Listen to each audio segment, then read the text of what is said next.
What's going on, geeks and gamers? This is Ryan with Outpost, and today I'm sitting here with Lethal Lightning, the toxic man from Australia. Lethal, how are you doing today? Toxic, I guess. Well, yeah, I mean, it's a badge of honor, right? Yeah. It's like crocodile skin. We all wear it. Nice. Well, we are here today again to have a little chat with you guys about the Star Wars Expanded Universe, which, if you don't know, is all the comics, all the video games, all of the novels produced between, when Star Wars first came out in 1977, all the way up until 2014, when Disney decided that they wanted their creative freedoms and decided to go their separate way, ignoring everything that had come before it. And today I thought it'd be a good idea, since we've seen recent trailers pop up with Leia, holding what looks to be, Rey's reconstructed lightsaber. When I say Rey's, I mean Luke and Anakin's lightsaber that got shattered in Last Jedi. And what it reminded me of is how incredible Leia was, what a great character she was in the Star Wars Expanded Universe compared to what we've gotten so far in the sequel trilogy. Now, Lethal, I know just like me, you've read all this stuff before. I've never really asked you just straight up how you felt, but how have you felt Leia has been handled in the sequel trilogy? In a word, I'd say disappointing. I felt that was, honest, to be completely fair, that I felt there was some interesting stuff that could have been expanded upon, but it just didn't quite work out. And I think what a lot of it comes down to is, if you compare her to how she was in the EU, there was so much more to work with in terms of character progression. But what I think the big difference is the characters around her that also helped her grow, and she helped them grow. Like one thing I always personally liked was her relationship with Luke Skywalker, Han Solo, and Mara Jade. And of course, Mara Jade doesn't exist in this timeline. Luke Skywalker, well, and and the reset, like the way they kind of like reset the whole thing, where it was like, oh, they've broken up with Han. Like, I love the relationship, the marriage, the children they had, like the years that they had with the married, the wars they went through and all that. And I felt that really pushed Leia up, quite a bit. That there's moments in Legacy of the Force when she's in the Jedi Council with Jaina Solo, and she's kind of like talking to Jaina. She's like, I agree with you, but I got to be political here and go against you, like stuff like that. That's the type of stuff that I really like from Leia. Yeah, and that's a great point that you bring up. Is so much of her was based off her interaction with other people, and they have removed these other people from the equation. And, they've removed Luke Skywalker, they've removed Han Solo, and like you said, Mara Jade obviously doesn't exist. And in the expanded universe, we do have that progression, which it starts off kind of in a similar way, which is, after Return of the Jedi, Luke wants to rebuild the Jedi Order. And we've heard rumors about, possibly this could have been a scene at one point in the movie. Not sure if it's there anymore, but, he obviously figures out that Leia is his twin sister. She has the same, force potential that he does. And he wants to train her, and she's interested, but at the same time, she has all these other responsibilities. You have a government that's just been started, and she's one of the key cogs in this machine. Mm-hmm. So she's so heavily relied upon that she doesn't have as much time for her Jedi training that she would like. So she's pulled in every direction, politically. She also just is trying to start a family with Han Solo.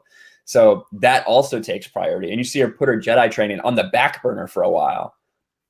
Yeah, she takes up like a mother type role. Like, she's pregnant with the twins, and you got Mon Mothma in here going rah rah rah rah, and she's just sitting there like, I can't even. Yeah, exactly. So in a way, it does start off similar, but then we see at some point, once everything is stable, right? Once she's felt that she's done all she should do and is actually responsible for, as someone to build this government and make sure that it's good to go now, she kind of throws her life into becoming a Jedi, just like her brother. And it's really interesting because you see her at an older age kind of get into it and like place herself at the feet of a master who's probably around the same age as her. She's the sister of the Jedi Grand Master, yet she's humble enough to go ahead and like take on a legitimate Padawan role with someone. Yeah, that stuff was really good. And then another thing though that I felt was a giant missed opportunity though was the interactions with, I guess in this timeline would be with Kylo. Like I really love the way she would talk with her children in the EU. Like I've spoken about this particular moment with you, I think a few times, because I just love it so much. It's again Legacy of the Force when she confronts Jason, who is like basically like the original Kylo Ren, on the Anakin Solo, and they're having like this crazy conversation. Like everyone's like given up on him, going, yeah, he's just gone full evil now. There's already talks of killing him, and she goes to confront him as his mother and just tries to reason with him. Like that type of stuff, we haven't really seen that type of stuff, at least in the movies. And I feel like it just, I don't know, it's just something I really would have liked to have seen, like the way like she pleads with him and all that. And then, she still has that fire in her, and she just turns around and goes, you know what, you're just like your grandfather. And he turns around and goes, well, we finally agree on something, like powerful family moments that are both conflicting with each other as well, but just kind of pull you in. Like that's like Leia is like, she's all about family at the end of the day, like you said, she puts being a Jedi on the back burner to help build up a government so she can raise her kids in a time of peace. Like she's all about the greater good type stuff. And that's why I feel like Leia is, she's not my personal favorite female character in Star Wars, but I could argue objectively she probably is the best. Yeah, and that's kind of the thing with what we see with her now is she's just some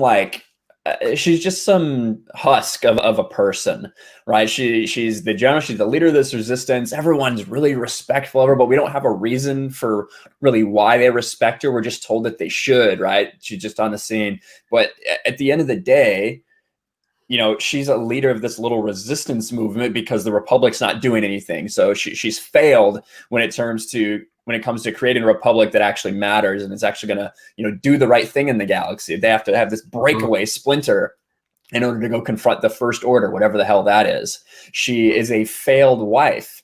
Her and Han, it didn't work out, right? She's a failed mother. Her son is literally the one leading this order, right? But it doesn't seem like there's ever a guilt or anything like that. No feelings of guilt ever. She just kind of is, they're just doing their thing, just the resistance. Everybody just loves Leia.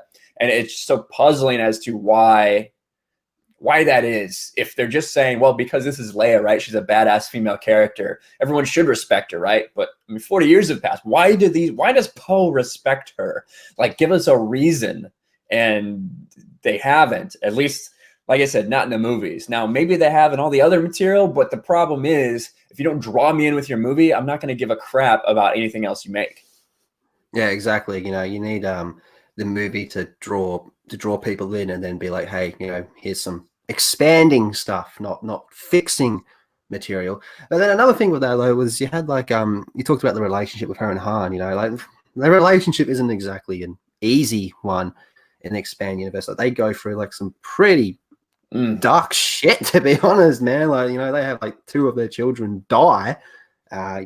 One is a hero and one, well, debatable.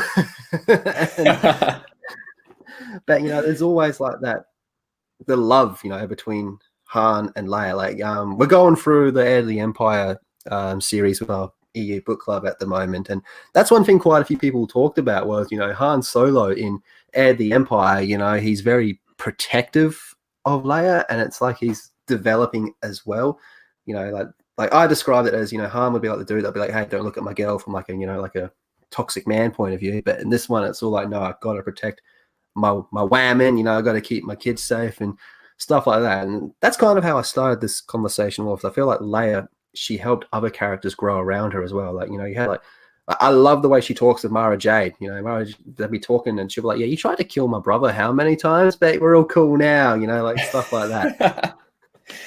Yeah, absolutely. And it really was just a shame, right? Maybe that's just some of our expectations, right? Where we've been so spoiled, right? That's how I feel really was a lot with me. I've been so spoiled with, all this stuff that I had this expectation, going into The Force Awakens. And when it was just so much less than what I expected and so disappointing and so small, I think that was a big deal. And it had to do with a lot of characters Leia in particular.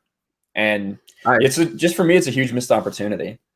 I agree. I feel spoiled as well. I feel like I've gone from like a buffet of, like restaurant quality to like, like a McDonald's voucher meal or whatever. It's like I know what good is, so I've just been pushed back a little bit from it. But Leia, like, I feel like Leia is like one of the more interesting characters in quite a number of the expanded universe stories. Like, even the way, like, she handles the politics side and all that, the Mon Mothma stuff. We just don't really see a whole lot of that in the new canon, which I think is unfortunate. I would love to have seen more interaction in The Force Awakens with her and Mon Mothma, like have some communication between the two, like Mon Mothma being like, look, I know what you're doing. We can't officially approve it, but, more power to you. Stuff like that. Yeah, or something, right? We don't know anything. That's part of the problem with Force Awakens. There's no world building. I don't even know what the Republic even means. I don't know what those planets that were destroyed are. You have to do a bunch of digging to actually figure out like what it actually is. And that's not really how it should be, in my opinion. But it is disappointing because, like we've talked about numerous times, the Star Wars expanded universe is full of great characters, full of great female characters, and Leia definitely being one that grew so much from what we saw. The great stuff that we saw on film, was only expounded upon in the expanded universe, and it's sad we didn't get that on screen. And she's always referred to in the books as like, if you got Leia on your side, it's like, yep, I'm pretty confident right about now. Yes, exactly. But it was good to have this talk about, what we felt a disservice that has been done to Leia. And, it's unfortunately, Carrie Fisher's gone and we're never, it's never going to be done right in my eyes, at least definitely on screen. But always good to talk to you about this stuff, Lethal. You have any closing thoughts about Leia? There are great stories of Leia out there. Some you'll definitely like more than others, but it's a treasure trove. It really is, and it's well worth looking into. Absolutely. And if you guys are like intrigued by what we were talking about, definitely check out the Star Wars Expanded Universe. And, both our channels will be linked in the description. If you have any questions about specific books, I'm sure we'll both be happy to answer that for you. But thanks for hanging out with us. Make sure you like, subscribe, ring the bell for notifications. We'll talk to you guys later. Hooroo. Hey everyone, it's Jeremy from geeksandgamers.com, and if you're a fan of Geeks and Gamers, please go to our website, visit our merchandise store. We have t-shirts, hoodies, hats, beanies, tank tops, and in the very near future, we're going to have many more products for you to choose from. So thank you for the support. We appreciate it. You guys have a great day, and we will talk to you later.